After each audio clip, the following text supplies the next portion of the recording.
yet, I am a longtime friend of Christian's, and you guys are probably familiar with my Uncle Howard Stern. Yep. Now that we've clarified that that is absolutely not my uncle, I'd like to introduce you to our one and only special performer today, and of course, the man, the myth, the legend. But before we do that, just got to address a few housekeeping tips. I have one ask for the next 20 or 30 minutes, and that is just simply to have your undivided attention. And with that being said, if you need to take a phone call, exit's right out there. Please put your phone on silent so we can give Christians the floor. And without further ado, our first and only performer tonight comes to us from the one and only Wheaton, Illinois. A very funny, super funny, totally hilarious Christian, obviously Rokas, handsome, incredibly tall, but really a physique like a potato. Your very own birthday boy and comedian, Christian Schoenberger. Ladies and gentlemen, put your hands together. Woo!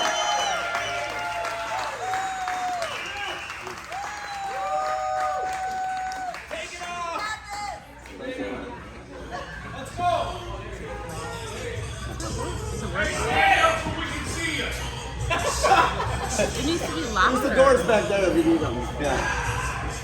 Big hands.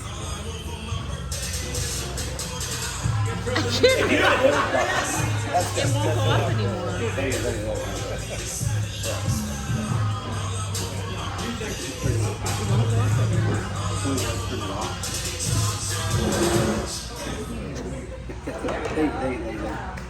Thank you, Alan, for just give it up for Alan Stern. Say hi to your uncle for me, Holly. I also want to give it up for Mish, Michelle, Mish, here, a bunch of Nick. My little snack, Alicia, she loves it when I flirt with her in front of 60 people. So yeah, you guys know I've been doing stand-up comedy. This is the first time. Everyone's like making excuses. There's probably been like one or two people. And so I'm like, I'm just gonna bring the show to you guys for my birthday. This is what I love to do. And I'm like, well, where do I start, right? Everyone's like, is it easier or harder to have everybody in the room that you know? And so I had to create like a whole custom set. Because it's different than like seeing some strangers, you know, when I call them gay or stupid, and they're like, why you pick on me, you know? But now you guys all know why I pick on you, because you guys know each other. So I'm like, well, where do I start this set? And I figured I'd start out with my nicknames, right? Like I started out as a kid, and like my Bolingbrook guys, they all know me as Booger. Because like Chris Schoenberger, Booger, and then Chris Gutierrez, so it always like differentiate us, like Booger or Gutierrez, right? And then when I went to college, my nickname was Shitty, right? Long story, Jimmy can tell you later. So it was Shitty. And then I got my tennis buddies, they call me Boom. Boom. Right, Boom, right? And then there's some one-offs, like my niece is here, she calls me Uncle McFatty. Yeah. And Lou calls me Meat, like not in a gay way, but just, you know. Right. Well, Linda calls me Christy Anderson. That's like totally gay. You know, like I'm fine with it. You know, I'm okay. But yeah, so I have all these nicknames, but there's always two names that you guys know me from. Everybody that knows me up till high school, they know me as Chris, right? And then as of college, everybody knows me as Christian, because that was the name on my dorm door, and so I just went with Christian. And so now everybody that knows me as Chris, they're looking at me right now like, damn, Chris got fat. That's fat Chris, right? Right? But the joke's on you guys, because everyone else is Christian. I told them I was 400 pounds when I was a kid, and I lost all the weight. So they're like, skinny Christian, you know, skinny Christian. And my church friends, they're like, we're skinny Christians too. They fast, you know, right? We're skinny Christians too, yeah. They do CrossFit, you know, that's what we do in Wheaton, right? And so I want to get back to my roots where I used to work out, right? And Nick Luciano, is he in the room? Nick, one of my best friends, y'all know him, meet him. And so Nick knew me like in my prime, like when I used to work out all the time, I was like 170 pounds, bench press 350, incline 315, right? And we pretty much coined the term, like more plates, more dates, right? We'd be putting plates on the way, you know, and we'd be like, more plates. We'd be flexing and touching nipple. No, we didn't. We did not touch nipple. But, you know, we came up with that. And now it's funny because, like, it's the opposite, right? Like, I'm always asking Mish, like, we gotta go out. More dates, more plates, right? Because I just can't stop. I can't stop eating, right? Like, I just love it. I'm fat. I love it, you know? It's so much fun. And we have Karate Lou here, right? Speaking of working out, Karate Lou, black belt Kyokushinkai, street fighting, art of street fighting. And back in the day, he's like, you should come work out. Come work out and come to my gym. And he was at the Gracie gym. They started like UFC, cage fighting, with Dana White. So he's like, come to the gym, work out with me. So I go there, and he's like, got 50 people in his kickboxing class with the Gracies there.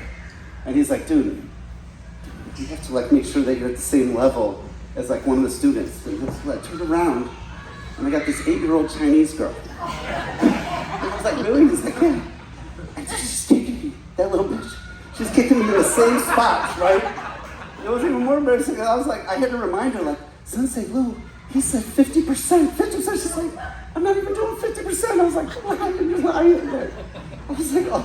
So I'm limping over to Lou, like, dude, it's been an hour. The only reason I came here because he's like, we'll go to dinner afterwards. And so I was like, just can we go to dinner? And he's like, no, man, we gotta go. We got jujitsu. We got an hour of jujitsu after this. And I was like, all right, whatever. And if you guys don't know what jiu-jitsu is, it's like wrestling, but gay, right? And so we're like drilling, and Lou's on top of me, he's like, oh, finish. And I'm like doing this, I'm like trying to shrimp, and I'm like shrimping, trying to get out from under him, you know? And all of a sudden this guy comes over. Have you ever seen like a human pit bull, right? It was a Gracie. He's like one of like 18 world champions of jiu-jitsu. So he comes over with this Brazilian accent, he's like, you're good, how long you train? And then before I was about to tell him like some BS story, like, I was born in the E, like my blood type is J for jiu-jitsu, like I was, you know, and then Lou, like before he knew, he was like, shh, he's like, this is his first time here, right? And I was like, Lou, and then like, they're laughing, and I was like, I didn't appreciate it. I mean, I'm not gonna do anything about it, but I'm just telling you, I didn't appreciate that shit, you know? I was embarrassed. And then I just felt like it was just karma, right? Because we had a pledge brother named Rainer, right? And back in college, we'd sit there and he'd wake us up all the time. He was like every beautiful girl's best friend. And so he would wake me up. He's like 2 hours over, I hear like all these girls laughing in his room, you know, so we go over there, and I'd be like, what's going on? I crack open the door, and like there's Rainer wearing matching pajamas with all these beautiful women. They'd be laughing, pillow fighting, talking about feelings. Every girl's best friend, right? And then they just go to sleep. So Jimmy and I knew about this, so we're like, all right. Next weekend at the bar, Rainer's talking to like 5 other new girls. And so we'd be like, shh, he's gay, how you doing? And it worked every time, right Jimmy? Every time, right? Yeah. Mm-hmm. Yeah. And speaking of picking up, I'll say the kitties, right? We got Chris Gutierrez here. You guys know Chris Gutierrez. We've been friends since we were 4 years old. And Chris was in Fall Out Boy before they became Fall Out Boy. He was a Fall Out Boy. They got a song about him called Hey Chris. And so I'm like, Chris, man, you missed that big opportunity. You know, you could have been a billionaire. You could have been traveling over the world. But Chris got the last laugh because he's like, listen, man, I get more kitty than anybody in this room. Right? He's like, I'll show them all. So Chris opened up a cat sanctuary called the Cat Cave, right? And if you haven't been there, go there, donate, support. It's in Lakeview, right? That's my plug. Hey, Sam gets excited when I say plug, and that's not the kind of plug I'm talking about. I mean, I just want to make sure, you know? And speaking of kitty, we got Linda Engstrom back there. Christy Anderson. And if you know who Linda is, Linda's been my best friend since 3, 4 years old. We're parents from my godparents. She brought her whole family with her. She came in from Arizona. So the one thing,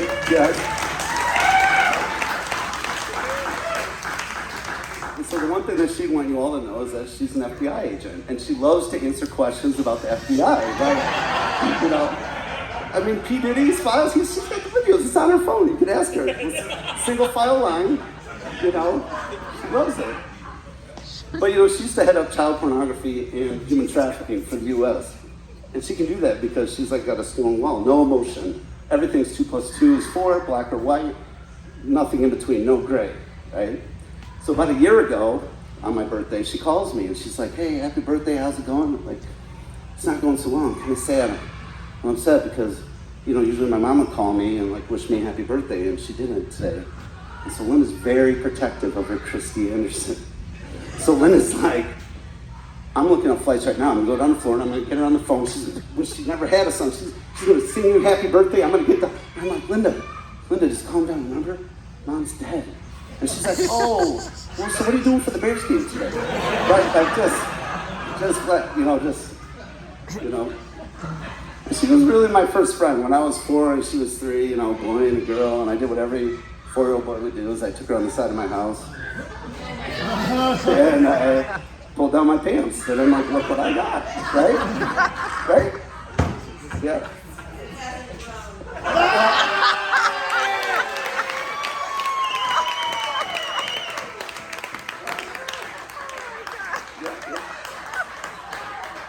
And that's what I was going to tell her. Like, I just brought up the stories and everything. It still looks the same. Yeah.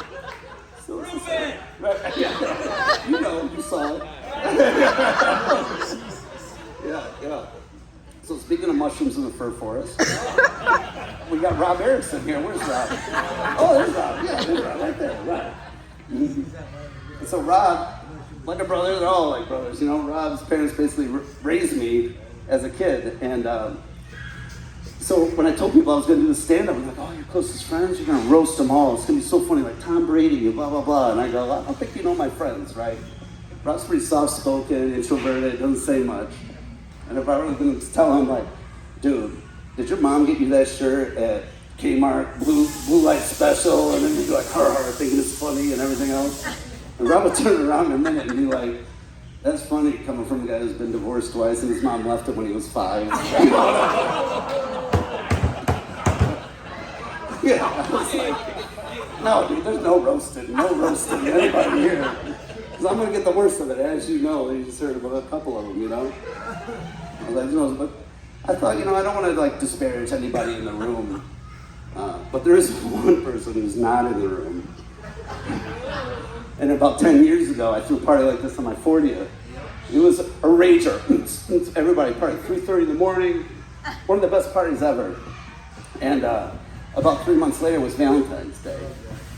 And so I'm out to dinner with my now ex-wife. And I'm looking around, people are like handing out roses, holding hands, kissing, and I'm like, oh, look at all this love. And I look across from me and she's like, I'm like, something's wrong, right? And I know what it is, because I'm a guy, you know, I don't know what's going on. So I'm like, is something wrong? And she's like, yeah, I'm not happy. And I'm like, well, you picked out the restaurant, we didn't have to care, we could have gone somewhere else, right? I'm like, I don't know, you know, like, and then she's like, well, it's not the restaurant. And I'm like, looking like, I'm a guy, right? I'm like, I don't know. And she's like, it's you. And I was like, oh, got sick to my stomach. I was gonna puke. I didn't know what to say. And I'm like trying to think. And then all of a sudden she's like, I decided I'm gonna file for divorce. This is at Valentine's Day dinner. And I'm like, now I'm sweating. I'm like, I can't throw up in front of all these people. You know, I'm like, I don't know what I'm gonna do. I'm trying to gather my thoughts. So there's like only one thing that came to mind, and I was like, listen, I know you're gonna file for divorce, we're never gonna talk again. And I go, just tell me one thing. Like, every time just before you have an orgasm, you yell, she's Filipino, so she'd yell out into Tagalog, and she'd be like, Batagano. You know? And I was like, please, just before you leave, we never talk again, just like tell me, what does Batagano mean, you know? So she looks at me and she's like, wrong hole.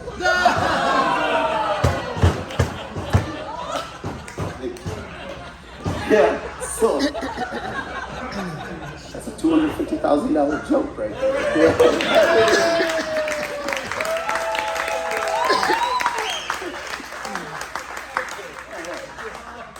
So then I was lost. I'm like, well, I don't know what to do. You know, it's been a while since I've been on the scene. You know, some friends of mine put together a dating profile on one of those apps, and I'm like, all right, I'll date online. And I quickly found out that dating online is not like buying shoes online, right? Like they show up to your door and they're not exactly the color that they were in the picture. You know, and I'm like, well, you gotta see if they're a good fit, right? Try them on, and then it's like, you just hope after 3 months you don't get any blisters. Right, Bob? Yeah, you know that. Bob here. Yeah, you don't like the blisters. Yeah. Where's Josh? Where's Josh? Josh knows what I'm talking about. Yeah, blisters, right? So I was like, I didn't want to do this dating online thing, you know? And then all of a sudden, Mish came along, right? Yeah, my little snack. Yeah.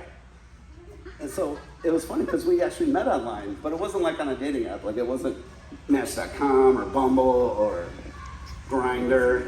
I know. Don't be disappointed.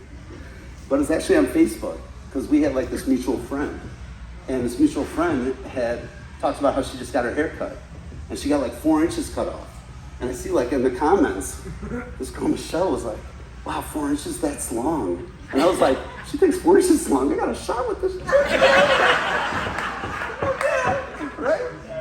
Yeah. And I was so excited. You know, like, the biggest heart.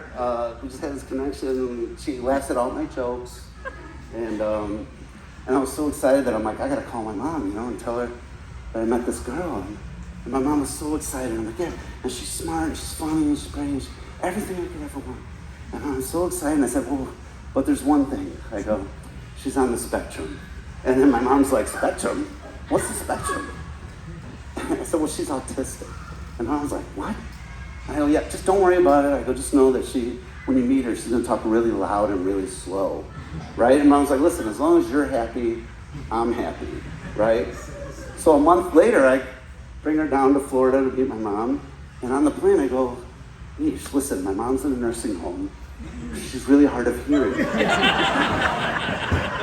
said, so when you meet her, you're gonna have to talk really slow and really loud, right? And guys, I was so excited. I'm like, table set, I cannot wait, right?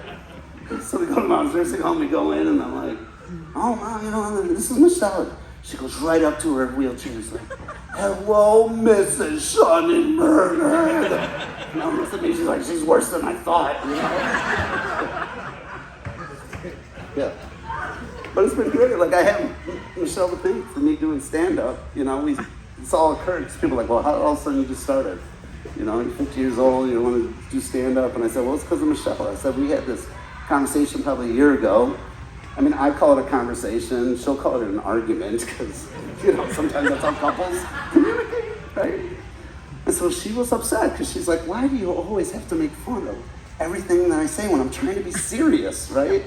And she was like talking about Whole Foods. She's like, oh yeah, that filet mignon's like $20 a pound, and I can't believe how expensive it is. And then of course, like me, I'm like, why'd you pay $20 a pound for filet mignon? You get this tube steak for free, you know?